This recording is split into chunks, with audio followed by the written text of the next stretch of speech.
Olá, seja muito bem-vindo ao nosso Almanaque Cultural, que está entrando em cena para mais um encontro repleto de arte e das histórias da nossa gente.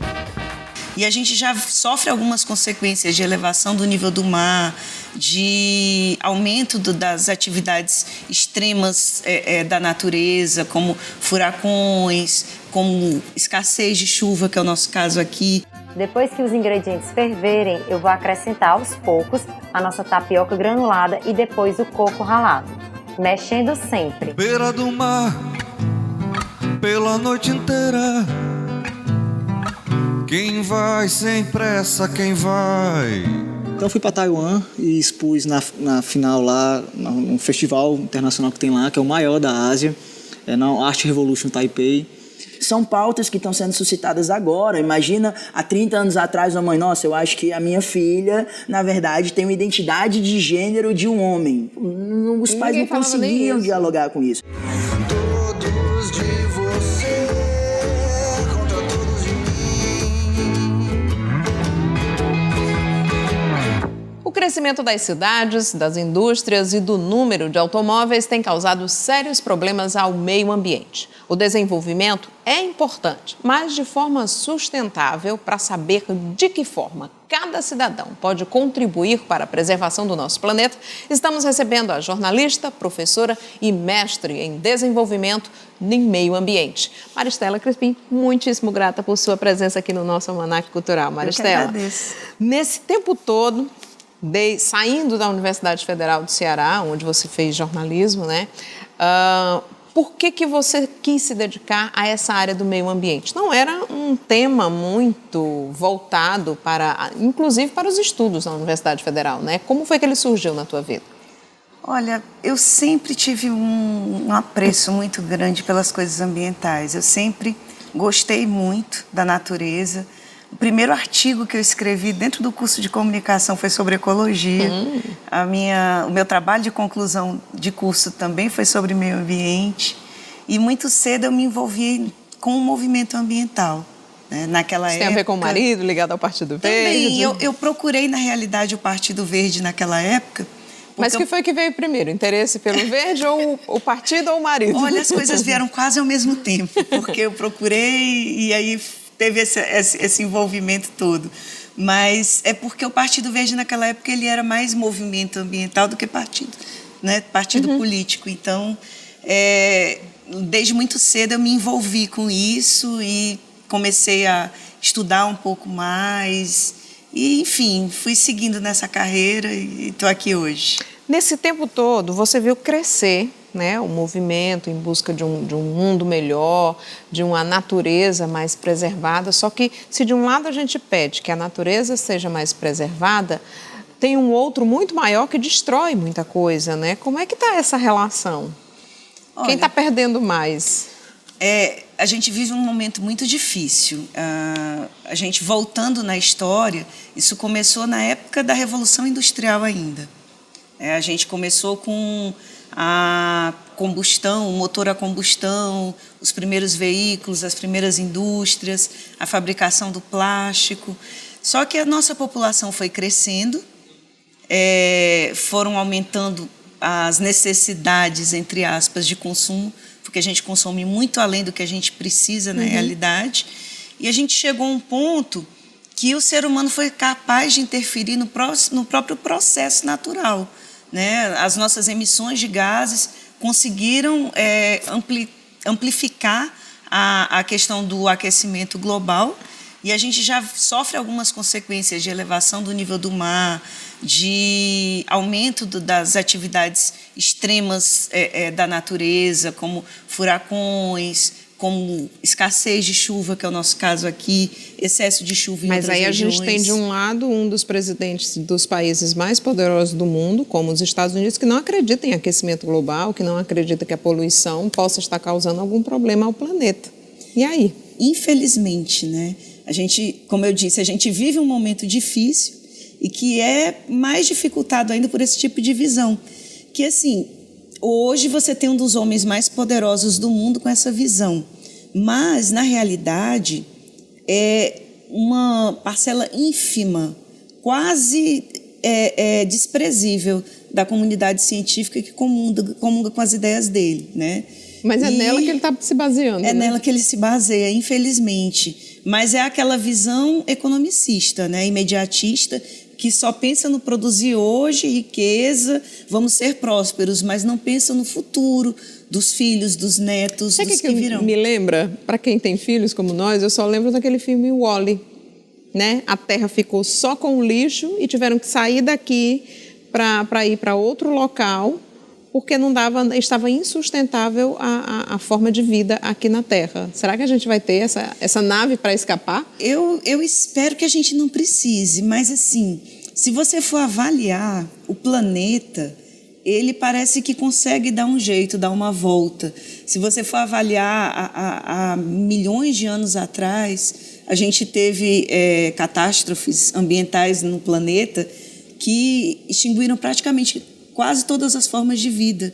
E o planeta deu um jeito de voltar. Agora, a questão é se nós e as formas de vida hoje existentes, das quais nós dependemos para nos alimentarmos, nos vestirmos, nos locomovermos, vão existir. Ou vão resistir ao que está aí, né?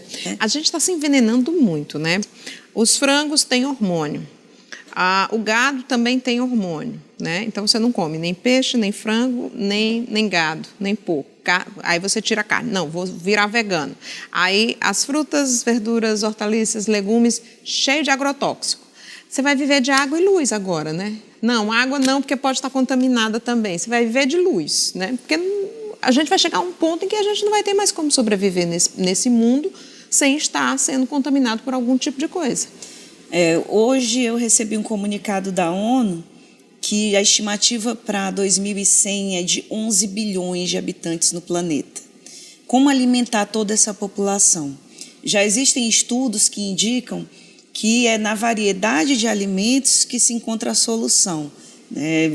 Não adianta você pensar em investir nisso ou naquilo para garantir a segurança alimentar das pessoas. Você tem que garantir a segurança alimentar das pessoas com os produtos locais, com os produtos da estação e se preocupar mesmo com a produção desses alimentos. Você falou nos hormônios, mas existem outros problemas relacionados. A gente hoje consome carne que vem do desmatamento da Amazônia, um desmatamento que poderia ser evitado, porque nós temos no Brasil muita terra já desmatada, que pode servir para a criação de gado, sem a necessidade de você desmatar áreas virgens, áreas nativas e importantes para a manutenção do equilíbrio da nossa natureza. Até porque, à medida que você vai abatendo esse gado, esse outro aqui vai crescendo para ocupar o espaço desse aqui que já foi para a barriga do povo. Pois é, então.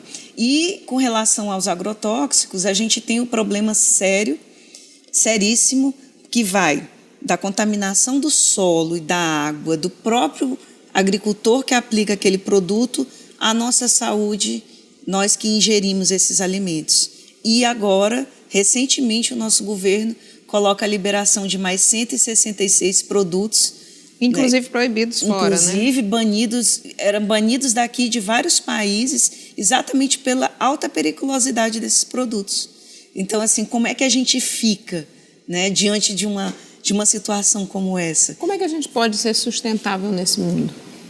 Olha, é difícil, mas a gente não pode desistir. Eu estou aqui hoje conversando com você exatamente por isso. Como a gente conversou aqui sobre a minha trajetória, onde eu vou, eu carrego essa bandeira comigo. Gente, olha, a Maristela, ela tem propriedade para falar sobre isso, porque são 45 prêmios de jornalismo só sobre essa questão da natureza, da ecologia, do mundo sustentável de uma forma... E prêmios internacionais, né? Vamos falar um pouquinho sobre esses prêmios aí. 45, qual que mais mexe contigo? Olha, realmente foram muitos prêmios, mas assim, os prêmios, eles reconhecem não apenas um trabalho individual, né, mas um trabalho de construção coletiva. Sempre eu gostei de trabalhar em equipe. E eu sempre trabalhei em equipe. Eu preciso destacar isso, que esses prêmios não são só O meus. jornalista não trabalha sozinho, né? São fruto de um Em TV trabalho a de gente tem equipe. muita gente, no jornal também, rádio, são muitas pessoas trabalhando para E o mais objetivo. importante para mim, por incrível que pareça, não é o valor monetário, o troféu na prateleira ou o título dentro do currículo, mas é levar essas histórias mais adiante. Essas histórias que a gente conta de resiliência do povo do semiárido, de convivência com as adversidades climáticas, da cultura, da riqueza que a nossa região tem.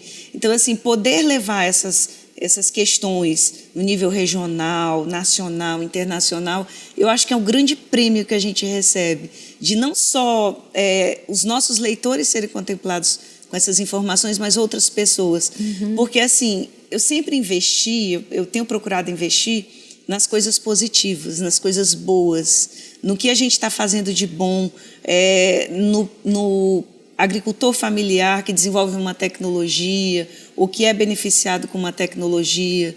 Enfim, é nesse tipo de história que eu tenho investido e pretendo continuar. Maristela, hoje você tem um canal, né? Você não está mais na dita imprensa privada, mas você tem um canal onde as pessoas podem encontrar e ter acesso e entrar, se engajar nessa luta também, né? Como é que elas fazem para...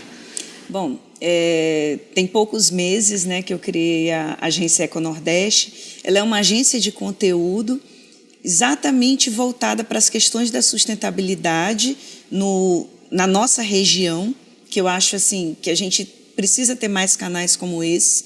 A gente tem muita gente boa escrevendo na área de jornalismo ambiental no Brasil, mas assim, muito Mata Atlântica, muito Amazônia e o semiárido. E o nosso sertãozinho, né? E a Caatinga, o litoral do Nordeste. A gente tem muita coisa bacana por aqui. Então, a Econordeste, hoje a gente tem um site, www.agenciaeconordeste.com.br, e a gente está nas redes sociais, no Facebook, no Instagram, no YouTube, no Twitter. E a nossa ideia é exatamente propagar essas boas ações. Dá para ver também as matérias suas que foram premiadas? Elas estão no site? Eu tenho, dentro do Quem Somos, tem as mais recentes, que a gente Mas tem publicou. que colocar todas, para a gente poder ver essa trajetória e ver, às vezes, comparar, né? Coisas que eram feitas ou que se perderam com o tempo ou que se fortaleceram com o tempo, né? Pois é, a gente tem uma longa trajetória aí de falar de coisas boas da nossa região e também de coisas invisíveis. A gente também teve você perguntou aí de destaque, a gente teve 2 materiais muito importantes que eu considero. Um foi o Retrato Sertanejo, nós fizemos 3 cadernos de 12 páginas falando da convivência do sertanejo do semiárido com a água, com a terra e com a cultura. Foi um trabalho muitíssimo premiado e que nos deixou muitíssimo satisfeitos pelos resultados. E também a gente tem um outro trabalho que foi, inclusive, contemplado com uma premiação internacional, que foi sobre os excluídos, que a gente falou dos indígenas, dos ciganos, dos quilombolas no Nordeste. E foi assim um trabalho muito gratificante de poder dar visibilidade para essas pessoas que normalmente são invisíveis aos olhos até mesmo de quem mora nas capitais do Nordeste, né? Tá muito orgulho de ser amiga dela, gente. Olha, Maristela, só o site aí de novo para o pessoal. www.agenciaeconordeste.com.br. Então, olha, lá vocês vão poder entrar em contato com a Maristela, sugerir, mostrar trabalhos que vocês queiram que sejam divulgados, trocar ideias com ela e com outras pessoas que estão voltadas aí para um mundo melhor, porque a gente está precisando disso, viu? Está precisando muito disso. E a gente lançou uma campanha, agora no dia 28 de abril, foi o Dia Nacional da Caatinga, que é exatamente para valorizar essas histórias. Então, assim, pessoas de todo o Nordeste, pessoas, empresas, pode ser iniciativa pública também, qualquer iniciativa coletiva, individual, que favoreça a preservação do bioma Caatinga, é história para a gente contar. Então, a gente está aberto para contar essas histórias dentro dessa campanha pela valorização do nosso bioma. Maravilha. Mais uma vez, muitíssimo grata, Maristela. Volta sempre aqui para a gente ter uma esperança de ter um planeta mais limpo. Com certeza. Obrigada. E olha, agora a gente vai para o momento saboroso, né? A gente encontra as pessoas, a gente acabou de falar de muito alimento aqui, né? Mas assim, se você tem uma agricultura familiar, você pode então escolher alguns desses ingredientes para tentar fazer o nosso de comer de hoje. Será que dá para fazer com a dica que vai ser passada pelo chefe de hoje? Vamos saber então o que é que tem no nosso de comer.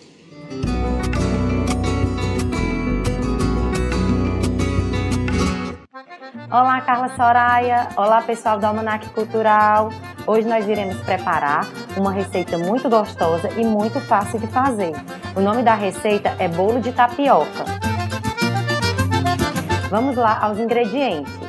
500 gramas de tapioca granulada, 100 gramas de coco ralado, 360 gramas de açúcar, 600 ml de leite de coco, 600 ml de leite, uma lata de leite condensado e uma colher de sopa de óleo. Vamos lá para o modo de preparo da receita. Você vai pegar uma panela de tamanho grande, vai colocar o leite de coco,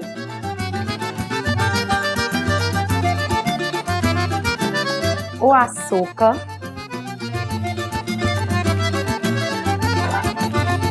e o leite condensado. E agora nós vamos levar todos esses ingredientes que nós colocamos na panela ao fogo. Vamos deixar ele de médio a alto para ferver. Depois que os ingredientes ferverem, eu vou acrescentar aos poucos a nossa tapioca granulada e depois o coco ralado, mexendo sempre. E agora eu vou mexendo até ele cozinhar por completo. O sinal é quando ele parecer um mingau grosso, um tipo de um angu. Agora eu vou mostrar aqui para vocês como é que fica o ponto. Depois de mais ou menos uns 7 minutinhos cozinhando, ele vai chegar a esse ponto, ó, desse mingau grosso. Ele tem que chegar a esse ponto para ficar totalmente cozido. E agora nós vamos despejar essa mistura, ela ainda quente assim, numa forma, né, untada com óleo.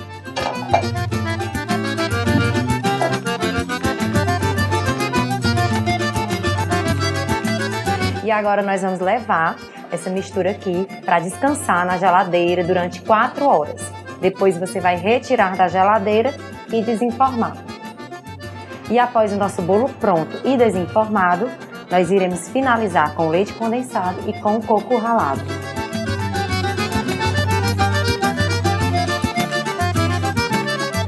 É isso aí, pessoal. Está pronto o nosso bolo de tapioca. Espero que vocês façam em casa com a família. Um beijo e até a próxima!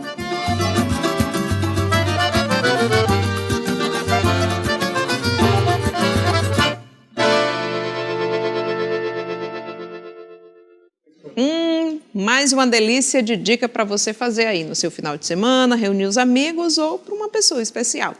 Agora no nosso palco um grande encontro de 2 gerações e 2 violões, Pedro Frota e Isaac Cândido.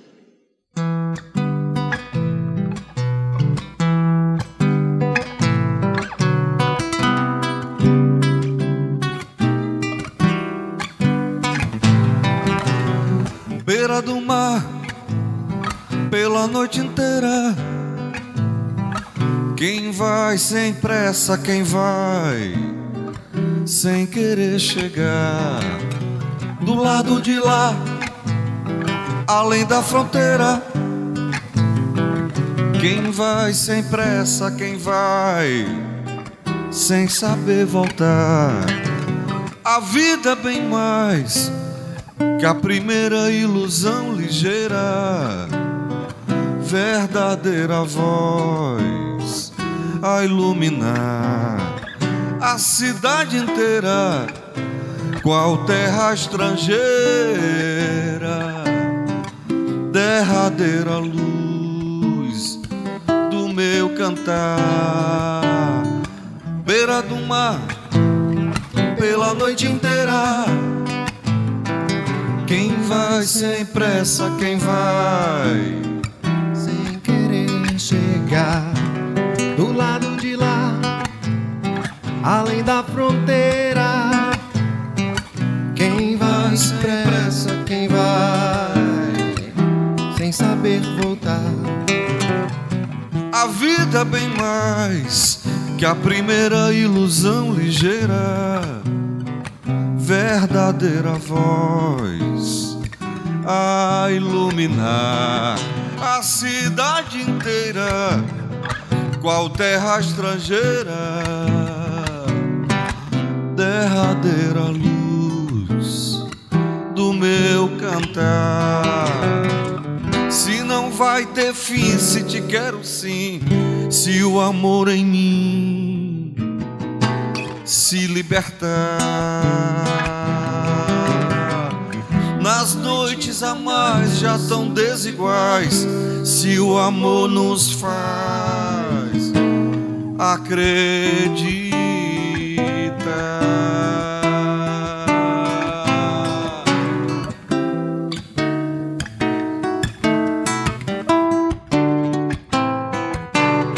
Beira do mar, pela noite inteira, quem vai sem pressa, quem vai sem querer chegar.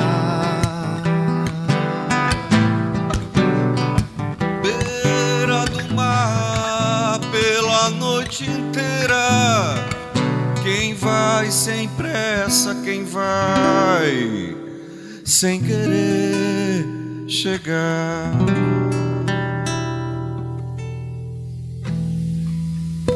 Isaac Cândido, Pedro Frota, muito obrigada pela presença de vocês aqui. Esse encontro de gerações aqui no nosso Almanac Cultural, não é isso? Oi, Carlinha, eu que agradeço aí pelo convite. Eu estou super feliz, né? Eu acho que esse projeto assim nasceu de uma forma muito bacana, né? Eu conheci o Pedro há pouco tempo, né? O baixista toca comigo, chamado Miquel dos Santos, né? Ficava sempre falando do Pedro. Isaac, precisa conhecer o trabalho do Pedro, precisa conhecer o trabalho do Pedro. E Ficou até curioso. então eu não conhecia. Até que um dia que eu fui a um show no Centro Cultural do Banco do Nordeste, tá? E aí estava o Pedro participando desse show. E quando eu acabei de... Assim, quando o Pedro terminou de cantar, me deu uma vontade imensa de voltar para casa e estudar violão de novo, né? Uai! E começar a fazer música de novo, né? Continuar o processo de fazer música. Como eu já estava conversando com o Davi Duarte, né? Assim, a respeito da gente fazer de novo, né? Um show, né? Porque há uns 20 anos atrás, né? Quando a gente estava começando a fazer shows, eu fiz um show com o Davi Duarte no centro, lá no banco no BNB Clube, né? E tinha esse tempo todinho, né? O Davi passou a cuidar muito da carreira dele, eu também fui pro meu lado também fazendo 1001 projetos. Vocês fizeram um CD, era a noite, o som da noite. Não, era um projeto do Davi com o Paulo Façanha e tinha mais uma outra pessoa também Não era você, participando. não? Não participei do Som da Noite, não. Mas né? tinha. Mas, eu estava nos mas bastidores eles- de produção. Você estava eu cheguei... na produção. Eu lembro que você estava na produção de alguma forma. Eu acho até que aquela música Bêbado estava nela, não estava, não? Não estava, não. Não entrou no Som da Noite, não. Não? Né? Então tá. Mas você né? estava participando da produção. Tá, eu fiz algumas produções lá para ele. Então, nos últimos anos, né, eu virei pessoa jurídica, né, e fiquei muito dedicado à produção dos grandes nomes da música brasileira. Acabei um pouco deixando o meu trabalho como compositor, como músico, um pouco pro lado, né? Você virou empresário, né? Deixou mais de ou ser... menos, a palavra empresário se remete a ser uma coisa muito rica, né? Mas Trabalhar com empresário cultura. da música no Brasil, a gente sabe que pena muito. Empresário da música no Brasil, a Tem gente uns sabe... muito bem sucedidos aí, a gente sabe tem. disso. Ah, Tem pro aqueles Rio, que estão São levando a Paulo, vida, e a galera então- que tem que batalhar legal, que é aqui no Ceará. É o meu caso. É o meu Então. caso. Todo dia a gente tem que matar um leãozinho aí, né? Mas graças, né, eu consegui realizar o sonho de fazer grandes nomes, né? Tipo assim, Milton Nascimento, Grande Encontro, Paralama de Sucesso, Fagner de Nardo. Daqui do Ceará eu só não fiz o Belchior, a produção para ele, mas o Agora resto da também turma não dá mais toda, pra fazer, né? Infelizmente. Dá pra fazer Mas aí tem um tributo. monte de projetos que estão rolando com o nome dele, Dá né? pra que eu fazer acho tributo. que eu lamento muito, tipo assim, normalmente o Ceará tem essa coisa de valorizar as pessoas depois que eles se vão, né? Mas ele também sumiu, né, durante muito tempo e não ficou fazendo show, não. Agora, como eu ouvi essa história daí, Pedro? O Isaac querer voltar a estudar violão, o que foi que você fez que encantou tanto o Isaac? Já sabia, né, dessa história. Quando ele me abordou a primeira vez foi dizendo isso. Ele, rapaz, Sério? eu te vi cantando. E cheguei em casa, eu estava um tempo sem compor, sem pegar no violão, trabalhando muito em produção cultural, e cheguei em casa e vou tocar, vou compor, e comecei a tocar e vou chamar o Pedro para fazer um show com a gente também. Fiquei com os dedos fervilhando, né? Ele chegou e despejou tudo assim em cima de mim. Aí eu fiquei, opa! E foi uma alegria muito grande, porque apesar dele estar se dedicando mais à produção, o Isaac tem uma história muito importante, muito relevante. Ele, o Marcos Dias e outros parceiros dele, mas principalmente com o Marcos Dias, que acho que foi a dupla dinâmica ali de muitos anos, muitas composições. E Escaloradas da Universidade Federal do Ceará. Eu fui, e a cantavam. obra que eles têm, que eles já gravaram aí 2 discos, a Simone Guimarães gravou muita coisa deles também, mas tem muita coisa. Quando eu me aproximei do Isaac, eu descobri que tem muito mais coisa. Tudo na gaveta. Que não foram gravadas, várias coisas inéditas que a gente vai, inclusive, apresentar no nosso show. E eu acho que ele foi tocando as músicas dele. O Isaac, tu deve ter uns 300 músicas ou mais, né? E é muita coisa boa, muita coisa muito relevante para a música brasileira, para a música cearense. E aí eu tive a oportunidade de, através do Isaac também, conhecer o Davi Duarte, que também é um compositor sensacional, fora de sério, que já tinha um trabalho conhecido. Vozeirão também, e né? com super voz, super interpretação. Eu venho aprendendo muito com ele, de como tratar uma canção, como interpretar. A gente vem dividindo isso. E o Davi, nesse tempo que ele ficou afastado dos palcos, ele vem compondo muito, está com muita composição nova, muita novidade. Ou seja, coisa, material para lançar. temas atuais. EP, CD, LP se voltar, né? Porque agora tá voltando a moda do LP de novo, de vinil. Dá para fazer uns DVD, 5 pendrives. Muito. E se juntar, composição de todo mundo. E eu cheguei aqui, por último, metido aqui com minhas composições também.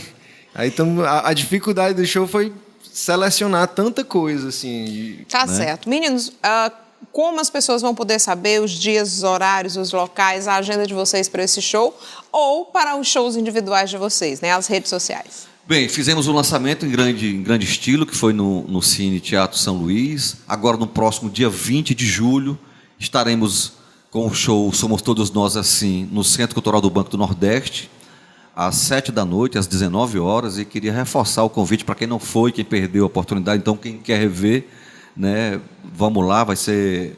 Nesse caso aí vai ser de graça, né? Melhor ainda. Porque é melhor ainda para a turma aí, né? Para todos eles, né? E para seguir o nosso projeto mais de perto, a gente já está nas redes sociais, no Instagram, no Facebook. É só procurar lá, Somos Todos Nós Assim.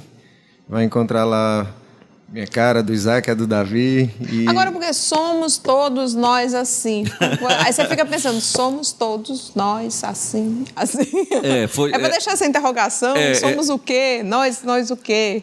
Esse foi o grande... Assim como? Essa foi a grande discussão que nós tivemos, né? Que, tipo assim, a princípio ia ser o nome de um grupo, né? Tipo assim, vamos ter um nome para o grupo. Aí depois, não, a gente decidiu ter o nome do show, né? Usar os nossos nomes, né? E colocar o nome do show. Essa música aí é o nome de uma música, né, que faz parte do show. É um trecho, né? Tá, que é um trecho. É um trecho de uma música, de na uma verdade. Música de uma música do Isaac e a parceria letra com o Marcos Dias. Do Marcos Dias, grande poeta. A parceria. E aí a gente Marcos decidiu Dias. fazer todo o conceito do show em cima de todos nós, né, em cima do que somos, né? E aí se desenrolou toda essa trama aí. É um trecho da música que na música é quase um mantra, é um mote que se repete sempre. Somos todos nós assim, somos todos nós assim. E a gente estava discutindo conceitos, e vai e vem. Eu lembro que a letra estava em cima da música impressa. E às vezes falava, todos nós assim, somos todos nós assim, do nada. Gente, tá aqui, ó. Tá na cara, né? O título do show tá escrito aqui várias vezes nessa letra aqui, né? Então, tá certo. A rede social do Pedro? Pedro Frota Música. Do Isaac? Isaac Cândido JR. Facebook tem uns 4. O único cabeludo Mas é o Isaac. o Instagram eu estou usando com mais frequência, né? Fica mais fácil de me achar, que é Isaac SAAC Cândido JR. Você me acha lá, eu sempre Ou respondo então as procura mensagens. Somos Todos Ou então Nós somos todos Assim. nós assim, que aí um assim. da gente responde.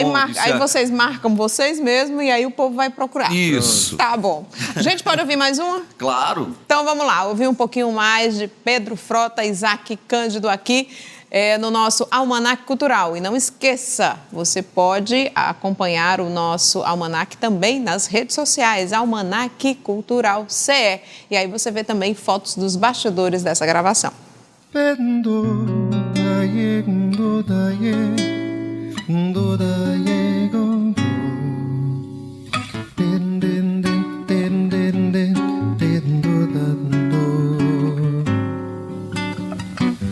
Resolvi tentar fazer um samba pra você, mas desisti de querer me ater, sempre fiel à raiz.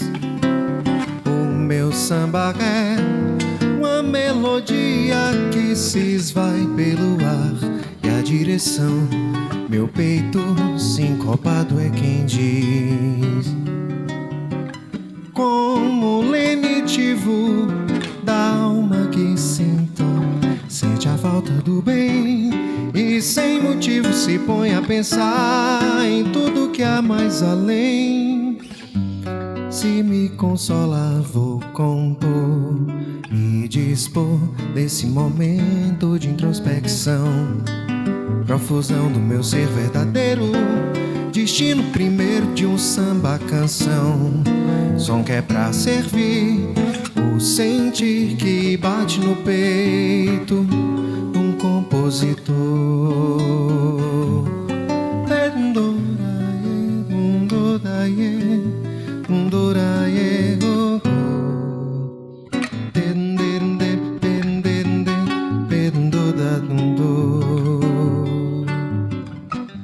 Resolvi tentar fazer um samba pra você, mas desisti de querer me ater, sempre fiel à raiz. O meu samba é uma melodia que se esvai pelo ar, e a direção, meu peito sincopado é quem diz. Como lenitivo pra alma de quem só sente a falta do bem e sem juízo se põe a pensar em tudo que há mais além.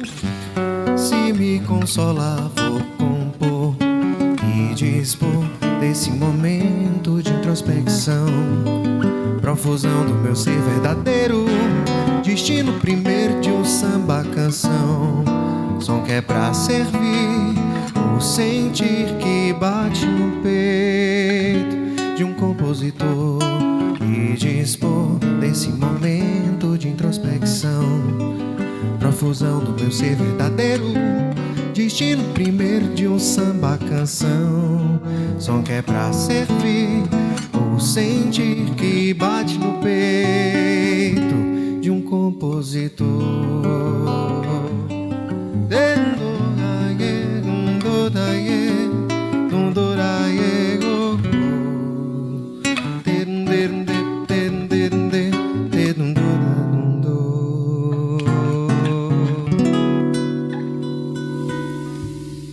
Muitíssimo grata a Isaac, Pedro, pela presença de vocês aqui. Voltem sempre, tá certo?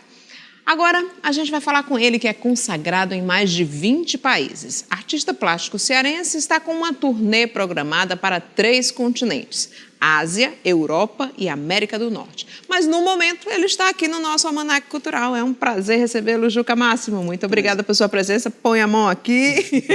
Vamos nos cumprimentar. De onde vem esse sobrenome Máximo?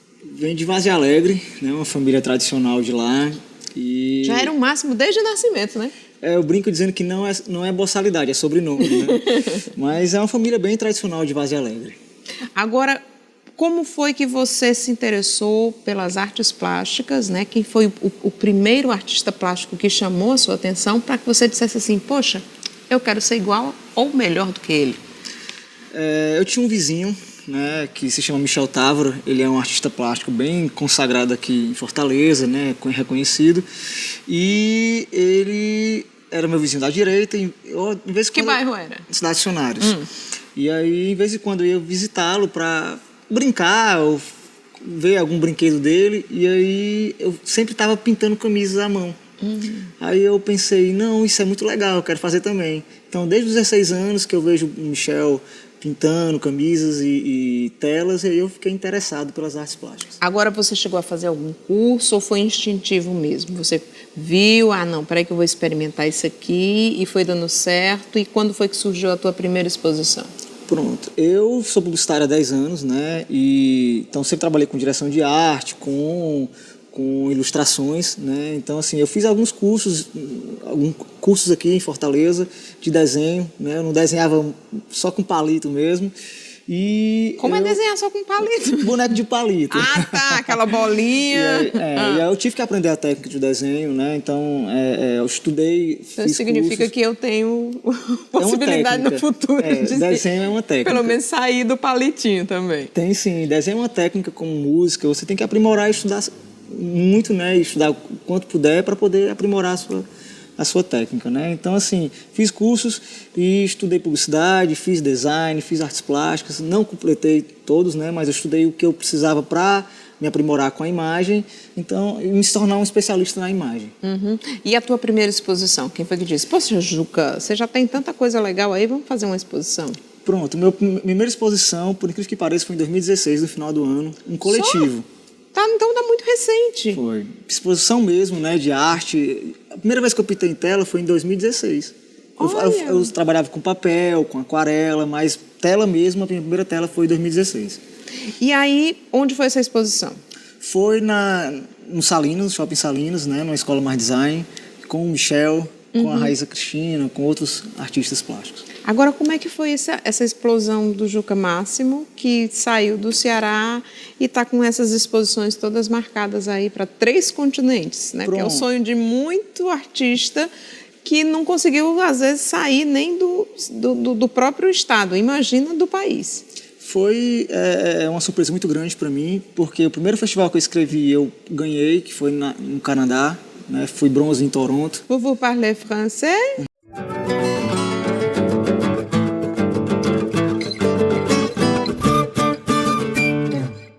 Ele entrou para a história do Ceará como o primeiro homem transexual a ter o nome registral oficializado no documento. Há 6 anos, ele advogava com o seu nome de batismo, Camila, mas agora se chama advogado Murilo Gonçalves. Seja muito bem-vindo aqui ao nosso Almanac Cultural, Murilo. Muito obrigada pela presença. Mas vamos começar bem do comecinho. A Camila fez toda a faculdade, fez a pós-graduação, fez tudo como Camila. Exatamente. E só agora já adquiriu aí o nome Murilo. Vai ter que trocar tudo, né? Vou ter que trocar tudo. Eu me formei pela Universidade Federal do Ceará, ingressei em 2006, finalizei em 2012. E aí, o que foi que aconteceu? Eu fiz toda a minha graduação, todo o meu mestrado, inclusive o doutoramento que eu fiz no exterior, tudo utilizando o nome Camila. E aí, agora eu estou nesse movimento de trocar todos os meus documentos. Então, RG, CPF, carteira de trabalho, passaporte, até alistamento militar. Agora, aos 30 anos, eu tive que ir lá, jurar a bandeira. Então, são situações que eu estou tendo que passar agora, mas que faz parte de um desdobramento desse processo de transição. Aqui no Brasil é uma coisa que até mais é comum, né? Porque quando você é mulher, principalmente, você é solteira, passa a casada e muda o nome, você tem que mudar toda a sua documentação. Exatamente. Separou, tem que voltar tudo para o mesmo... Agora, no exterior, como é que você vai fazer isso? Olha, no exterior eu não tenho nenhuma documentação que tenha sido emitida pelo exterior. Então, eu não finalizei ainda o meu doutoramento, eu não finalizei. Tá. Então, aqui no Brasil, eu vou ter que trocar o meu diploma do mestrado e da graduação, de pós-graduação que eu fiz, e todos os documentos, cadastro de farmácia. Tem dias que eu acordo e fico lembrando, meu Deus, eu tenho que alterar mais uma coisa. Então, nós temos muitos documentos e eu estou tendo todo esse trabalho de formiguinha, de órgão por órgão, pedir esse tipo de coisa. Lá você ainda não concluiu? Lá eu ainda não concluí o doutorado. Mas seu nome lá tá Camila ainda? Tá, e aí eu vou ter que descobrir. Prometo que quando eu descobrir eu falo para vocês. Tá certo, vou ficar na curiosidade. Vou ficar na curiosidade. Agora, quando foi que a Camila descobriu que não queria ser mais Camila? Na verdade, eu acho que é um processo e eu me sinto até um pouco não apropriado de falar falar isso, que eu falo em nome de uma comunidade. Então, eu vou falar do meu processo. Cada processo é muito individual. Muita gente tem me perguntado, poxa vida, quando é que você descobre? Para mim foi um processo muito individual. E aí eu digo que comecei a minha transição há mais ou menos uns 2 anos. Eu comecei a me questionar em relação a isso. E aí começa todo um processo. Por exemplo, cortar cabelo foi o primeiro movimento muito drástico, né? As mulheres geralmente têm um padrão de cabelo grande. Ah, mas tem homem que tem cabelo grande. Pois é, mas aí quando eu cortei, eu disse, poxa vida, peguei mais um signo, mais uma marca masculina. E quando você vai dando esses passos, aí você vai vendo, poxa, eu não preciso usar vestido, eu não preciso usar salto. E aí você começa a perceber que você se sente à vontade. Não precisa levar aquela quantidade de roupa na mala. Imagina, é tudo muito mais simples. É um sapato, uma camisa e acabou, tá tudo certo, você tá arrumado. Então, foi um movimento gradativo. Cada pessoa tem aí o seu momento, né, os seus passos. Tudo isso alinhado, obviamente, com terapia, para verificar se realmente isso é uma questão.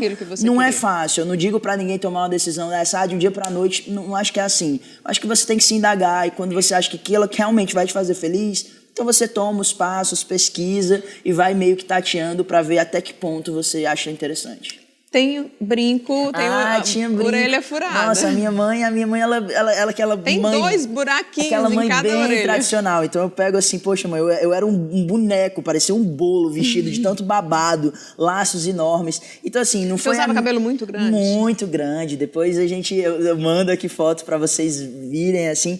E realmente eu tive tudo, vestidão na formatura. Então 15 anos. 15, meu Deus, 15 anos. Eu negociei, eu mando a foto dos 15 anos. Então eu tive que negociar com minha mãe, eu não quero bater essas fotos. Então eu sempre tive Você alguma fez festa, valsa, tudo que tinha pra fazer. Minha mãe foi aquela mãe quase McDonald's. Ela fez o padrão inteiro, assim.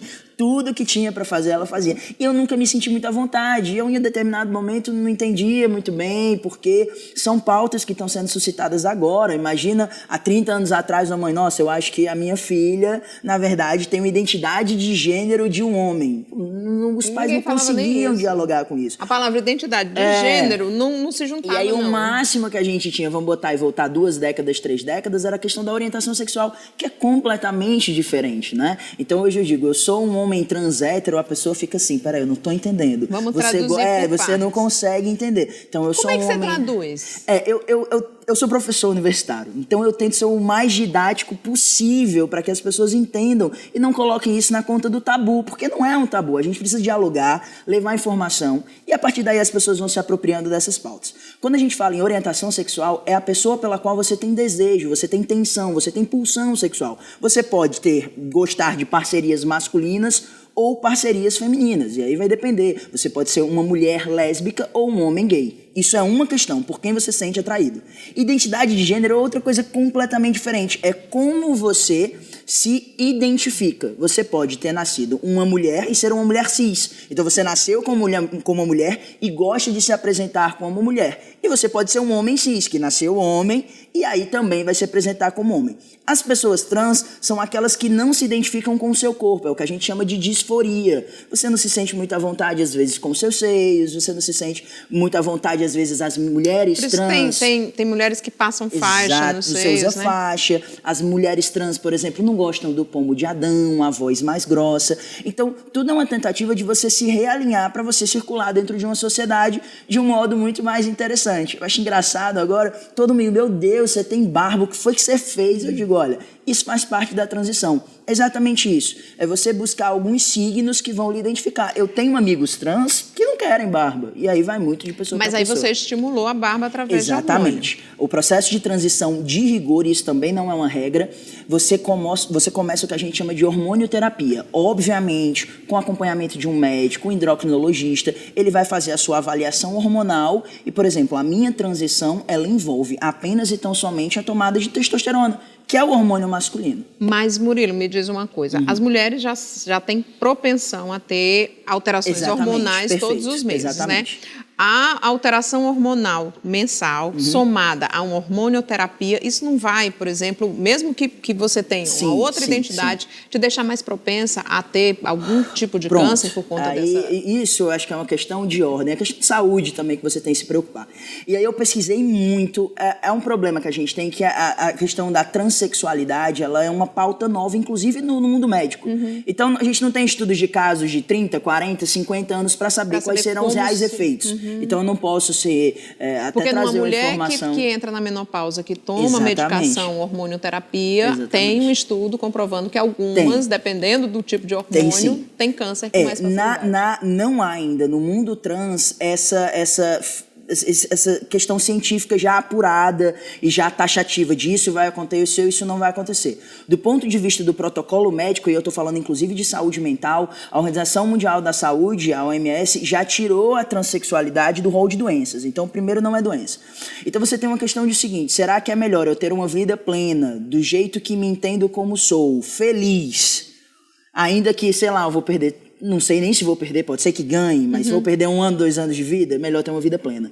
Então, assim, a lógica é sempre a busca da felicidade. A gente vive hoje, a gente tem situações tão banais aqui no Brasil, vivemos, infelizmente, numa cidade como Fortaleza, extremamente violenta, que a qualquer momento a gente pode, enfim, vir a óbito e algo dessa natureza. Então, assim, não temos hoje uma questão de saber o que vai acontecer, mas eu digo que hoje, depois da transição, eu sou muito mais cuidadoso com a minha saúde. Então, eu faço exames periodicamente para fazer esse acompanhamento. São escolhas, né? Há quanto tempo você faz a hormonioterapia? Eu faço desde novembro de 2018. Desde novembro então de 2000. Recente, né? A hormonioterapia é recente. Porque pelos protocolos do Conselho Federal de Medicina, você tem que esperar uns prazos. Para começar a tomar hormônio, você precisa esperar 6 meses. Para poder fazer uma intervenção cirúrgica, você tem que esperar 2 anos. Então não é uma decisão, decidi, agora eu não sou mais isso. Você tem que ter um pouquinho de paciência. É importante que se tenha paciência, porque é uma decisão que realmente vai impactar a sua vida, os seus familiares, a sua vida profissional, os seus amigos. E você precisa ter tranquilidade em relação a isso. Murilo, agora vamos falar das cirurgias, né?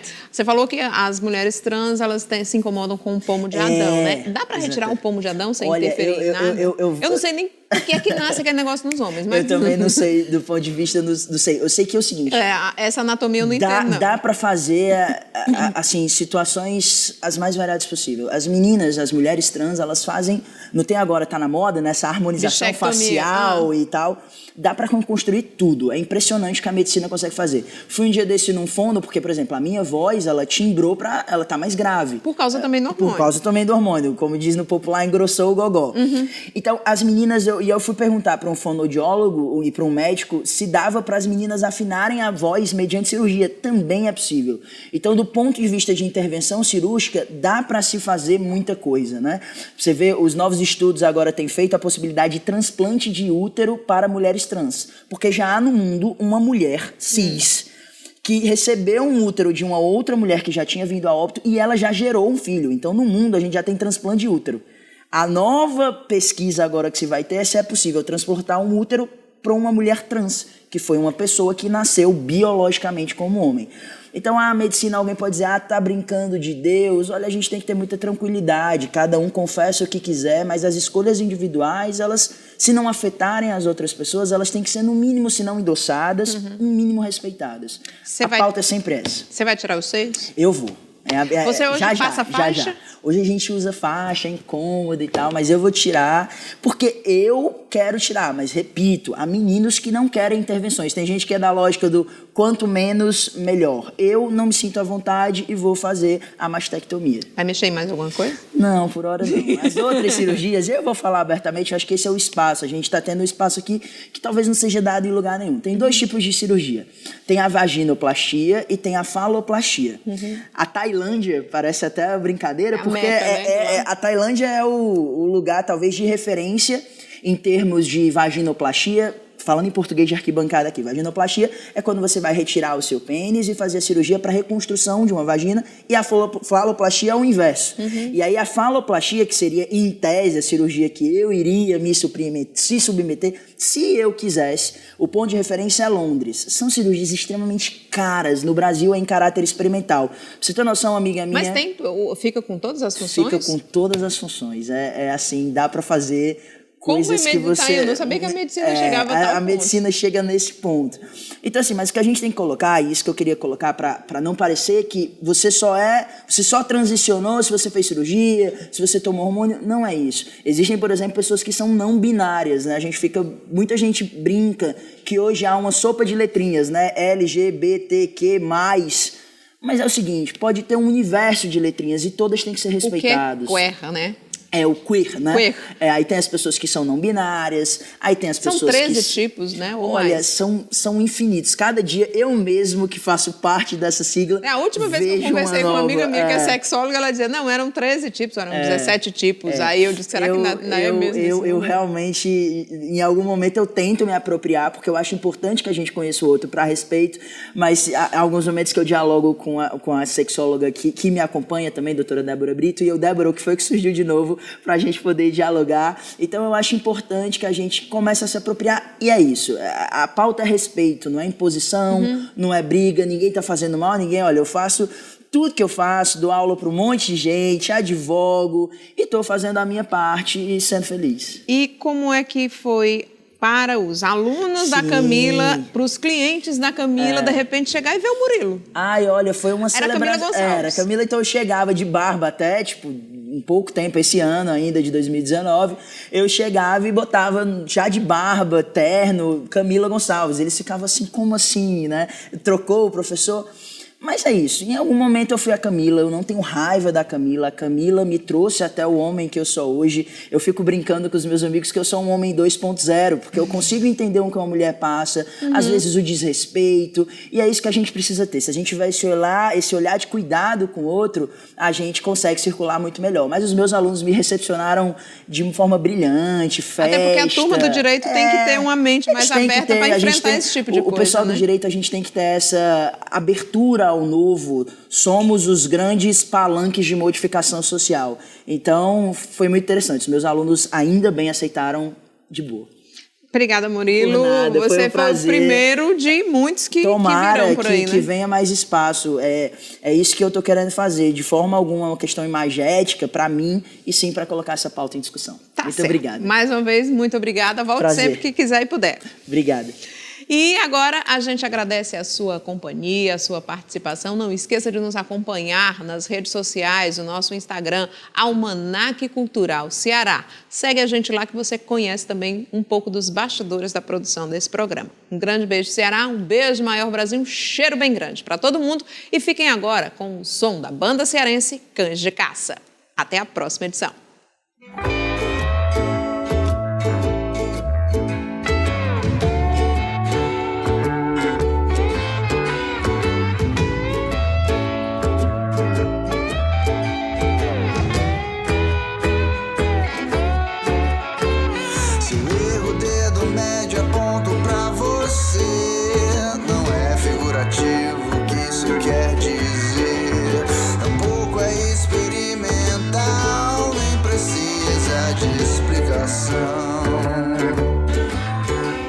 O tom imperativo usado em sua voz reflete exatamente o que há de errado em nós e aquilo que ficou pra trás quando tudo passou a ser todos de você contra todos de mim.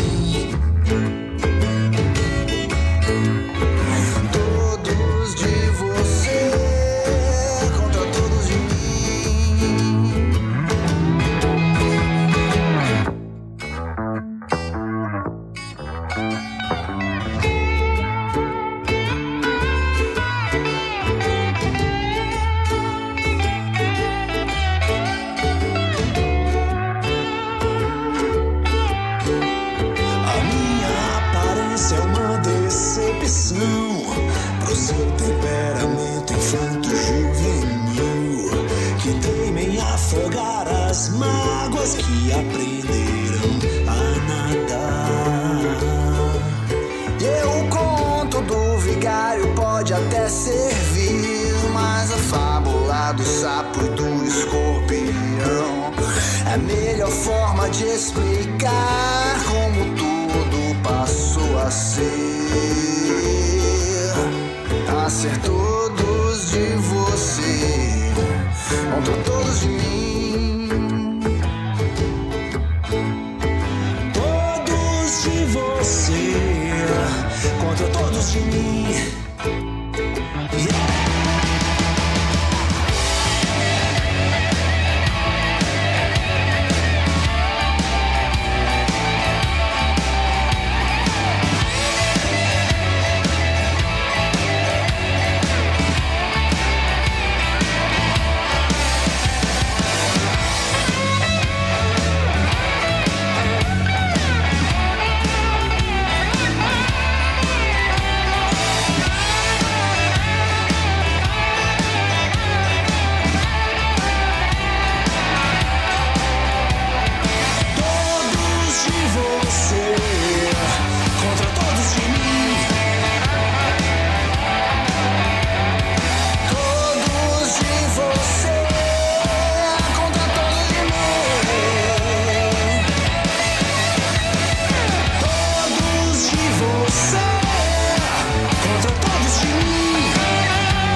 Contra todos de mim.